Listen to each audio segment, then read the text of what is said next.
안녕하세요. 금요일에 과학터치 도입 강연 시그널 분해를 맡게 된 부산일과고등학교 양태원입니다. 본 강연에선 일상에서의 시그널과 신호의 역사에 대해서 이야기를 해본 다음 직접 이러한 다양한 형태로 신호를 전달해보는 실험을 해보도록 하겠습니다.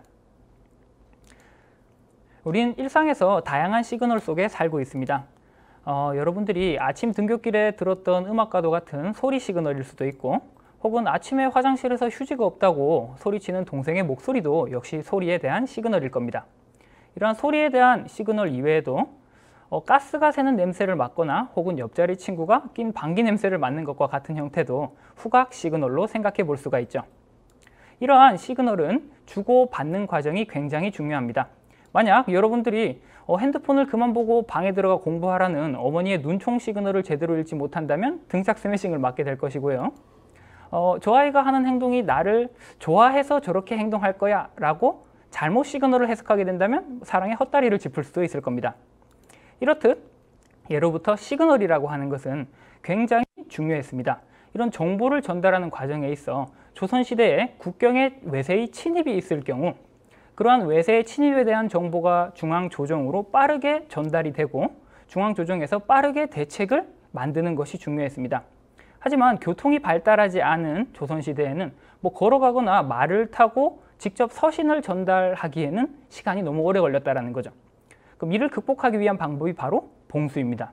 이러한 봉수는 봉수대에 나타나는 불의 개수를 달리함으로써 평화의 상태에서는 5개 중에 하나의 불을 지피고 평화가 아닌 상태에서 적이 나타났을 때는 2개, 국경에 접근하면 3개 등 봉화의 개수를 달리함으로써 첫 번째 봉화에서 두 번째 봉화로, 두 번째 봉화에서 세 번째 봉화로 정보를 전달하는 방식이죠. 이러한 봉수대는 조선 팔도의 남쪽 해안에서부터 북쪽 국경까지 5개의 라인으로 설치가 되어 있었습니다. 이러한 각 끝에서 봉화가 전달되어 가는 속도는 반나절이면 해안에서부터 한양까지 전달이 되었다고 하는데요. 현재도 저희가 부산에서 서울까지 KTX를 타면 3시간이 걸린다는 걸 고려해 보면 굉장히 빠른 속도로 정보가 전달된다는 걸 알 수 있습니다. 이러한 봉수의 발전된 형태로는 이제 모스보호가 되겠습니다.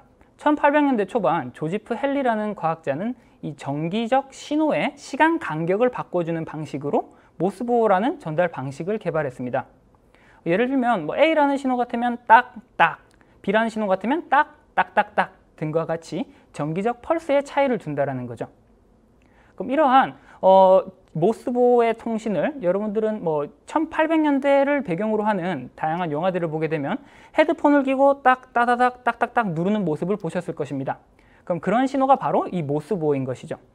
그럼 이러한 모스보호는 처음에는 정기적인 신호의 시간 간격으로 개발이 되었지만 정기적인 신호 이외에도 소리의 시간 간격 혹은 빛의 깜빡이는 정도로도 변화가 되었습니다. 그럼 이러한 모습은 기생충 영화에서도 잘 드러나고 있습니다. 기생충 영화를 보게 되면 지하에 갇혀 있는 사람이 외부로 본인이 하고자 하는 말을 전달하기 위해서 빛의 깜빡이는 주기를 조정함으로써 모스보호로 그 의미를 전달하는 모습이 나타나고 있죠. 그럼 여기서 저희가 주목할 점은 바로 모스보호의 그 동일한 의미라는 걸 전달함에 있어 정기적인 신호로 전달을 할 수도 있고 빛의 시간 간격으로도 조정을 할 수 있고 혹은 이제 소리의 시간 간격으로도 전달을 할 수 있다는 겁니다. 동일한 의미를 전달함에 있어 그 전달 방식을 전기, 빛, 소리 등 다양한 형태로 전달을 할 수 있다는 것이죠. 그럼 우리도 이러한 모스보호의 전달 방식을 보고 실험을 통해 한번 같이 이야기를 해보겠습니다. 저희가 같이 이제 실험을 해볼 내용은 다음과 같습니다.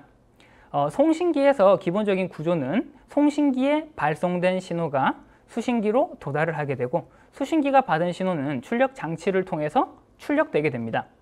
이번 실험에서 저희는 송신기는 핸드폰과 마이크 앱을 이용해서 혹은 음악 앱을 이용해서 음악적인 신호를 수신기로 발송시켜 보겠습니다. 발송된 신호는 수신기의 스피커를 통해서 출력이 되게 되는 것이죠. 그럼 이런 송신의 방법에 있어 첫 번째로는 전기, 두 번째로는 자기, 세 번째로는 빛, 그리고 네 번째로는 전파와 같은 형태로 4가지 방식을 통해서 전달해 보겠습니다.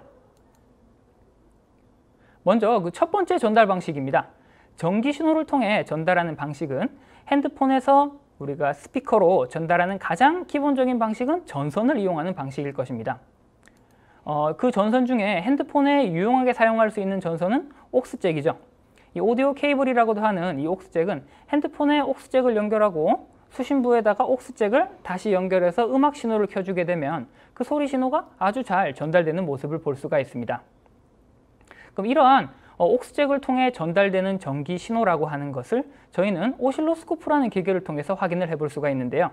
그럼 옥스잭의 어떤 단자를 과연 오실로스코프의 플러스와 마이너스 단자에 연결을 해야 될까요? 옥스잭의 구조를 보면 알 수 있습니다. 옥스잭의 구조를 보게 되면 검은색 링이 있습니다. 그 링에 따라서 이제 잭의 단자가 구분이 되고 있는데요. 링의 개수가 1개, 2개, 3개 등 다양한 형태로 구분이 되어 나타나고 있습니다. 하지만 그 링의 개수가 몇 개든 간에 가장 아래쪽의 단자는 접지, 그라운드를 의미하고 있고요. 마이너스를 의미합니다. 그 위에 있는 단자들은 플러스로 신호를 송신하는 포트라고 생각을 할 수가 있습니다. 링이 1개여서 2개의 단자가 나타나 있는 옥스잭일 경우에는 아래는 마이너스, 위에는 플러스의 정보를 전달하고 있고요. 그럼 스테레오용 옥스잭 같은 경우에서는 링이 2개가 있어서 3개의 단자로 구분되어 있습니다. 그 중에서 가장 아래는 접지 부분 그라운드를 의미하고 위에 2개는 왼쪽과 오른쪽 양쪽으로 서로 다른 신호를 보낼 수 있어서 스테레오로 음악을 발송시킬 수 있게 되는 것이죠. 그러면 실험을 통해서 한번 확인해 보도록 하겠습니다. 저의 목소리를 전달해 줄 송신기, 핸드폰과 마이크 어플입니다. 그리고 수신기는 이러한 스피커와 그 스피커에 도달된 소리를 증폭시켜 줄 앰프로 구성이 되어 있습니다. 이때 이 송신기와 수신기 사이를 전선을 통해서 연결을 해주게 되는데요. 이 핸드폰에 연결하기 가장 쉬운 전선인 옥스잭을 사용하면 됩니다. 이 옥스잭을 핸드폰에 연결하고 이 연결된 선을 수신기에 연결을 해주게 된다면 송신기와 수신기가 전선을 통해서 연결이 되는 것이죠. 이 전선을 통해 전기적 신호가 전달되는 것입니다. 제가 말을 하게 되면 스피커에서 소리가 전달이 되고 있죠. 그럼 이러한 이 핸드폰에서 나오는 소리 신호가 옥스잭을 통해 전기 신호로 전달된다는 것을 저희는 오실로스코프를 통해 확인할 수가 있습니다. 오실로스코프를 한번 사용을 해보면 이 오실로스코프에는 2개의 플러스 마이너스 단자가 있습니다. 저희 옥스잭에도 아까 설명했던 이 검은색 단자는 가장 아래 부분에, 빨간색 단자는 그 위에 부분에 연결을 해주게 된다면 이 핸드폰에서 나오는 소리 신호가 어떻게 전기적으로 나타나는지 화면을 통해서 확인해 볼 수가 있습니다. 그럼 확인해 볼까요? 금요일엔 과학터치.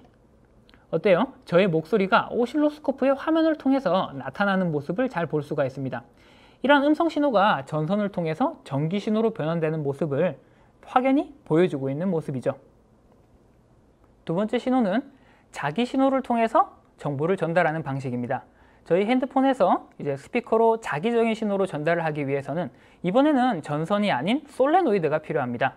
그럼 이 솔레노이드라고 하는 것은 코일이라고도 저희가 부르고 있는데요. 직선 도선 주위에는 자기장이 생기게 됩니다. 그럼 이러한 직선 도선을 칭칭 감아서 만든 솔레노이드에는 그 중심에서 강력한 자기장을 형성할 수가 있는데요. 핸드폰에 발생시킨 소리 신호는 솔레노이드에서 자기 신호로 변환이 되게 됩니다. 그럼 이렇게 변환된 자기 신호를 수신하기 위해서는 수신부에서도 마찬가지로 솔레노이드가 필요한 것이죠. 그럼 이러한 두 솔레노이드 간의 자기적인 신호를 통해 음성을 전달하는 방식이 자기 신호 방식입니다. 이를 물리학에서는 전자기 유도라고 이야기를 하고 있습니다. 두 번째 실험인 자기장을 통해서 신호를 전달하는 방식입니다. 이 핸드폰에서 이 신호를 자기적인 신호로 변환하기 위해서는 아까 이야기한 것과 같은 이 솔레노이드가 필요합니다. 그럼 이 2개의 솔레노이드, 수신부의 솔레노이드를 송신부의 솔레노이드가 받아들여서 스피커로 소리를 전달하는 과정을 보겠습니다. 두 솔레노이드를 가까이 놔둔 다음에 소리 신호를 발생시켜 보겠습니다.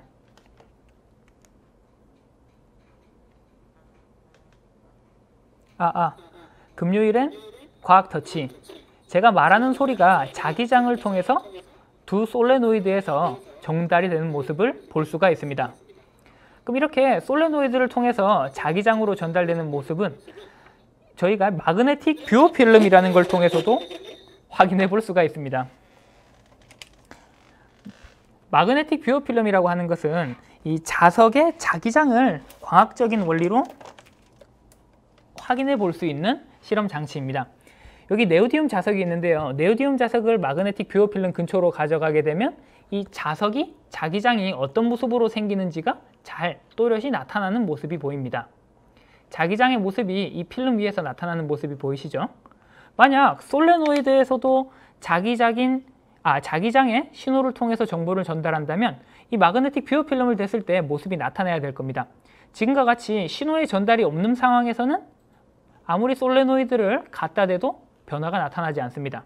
하지만 소리 신호를 넣어준 다음에 마그네틱 뷰어 필름을 가져가 보겠습니다. 금요일에는 과학 터치, 금요일에 과학 터치, 금요일에 과학 터치 보면 어때요? 제가 말을 하고 있는 순간에 이 솔레노이드 부분이 검게 변화되는 모습을 볼 수가 있습니다. 여기 솔레노이드의 검은 부분이 보이시죠?